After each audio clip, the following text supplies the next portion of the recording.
What is protein synthesis? I will give you a brief overview to let you get an understanding of what you are going to learn about in this video.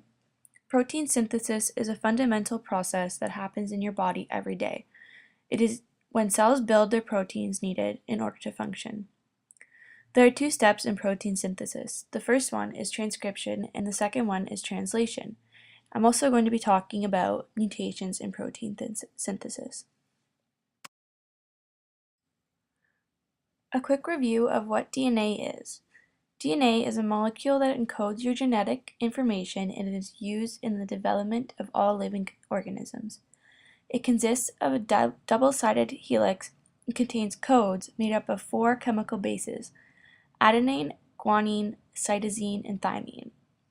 A and T pair up and C and G to form base pairs.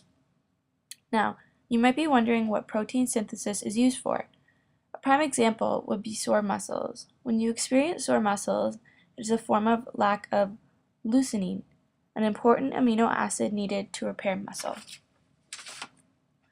So back to the protein synthesis. The first stage is transcription. This stage happens in the nucleus of the cell. What happens is that the information encoded in the DNA is copied to the RNA and is used as a template.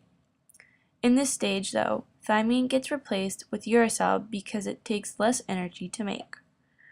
After the mRNA has copied to the DNA, it heads to the cytoplasm where the second stage happens, translation. Now, like I said, this stage happens in the cytoplasm where the mRNA goes into the ribosome. When the mRNA interacts with the ribosome, this triggers the approach of another RNA molecule called tRNA. This molecule consists of a specific sequence of 3 anticodenes, which is used to complement a corresponding codon. When this happens, protein is made. In this example, serine is made, and it is one of the naturally occurring amino acids.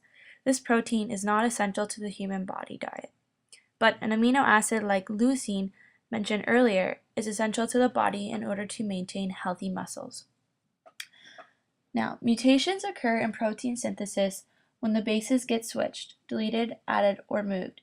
This will mess up the DNA sequence and the mRNA sequence. By one of the bases being changed, it then creates the wrong amino acid and affects the protein that is being made. In summary, we talked about the process to create protein in the body, the 2 steps of protein synthesis, transcription and translation, and we also briefly talked about mutations. I hope I have been helpful in my attempt to teach you about protein synthesis. Thanks for watching.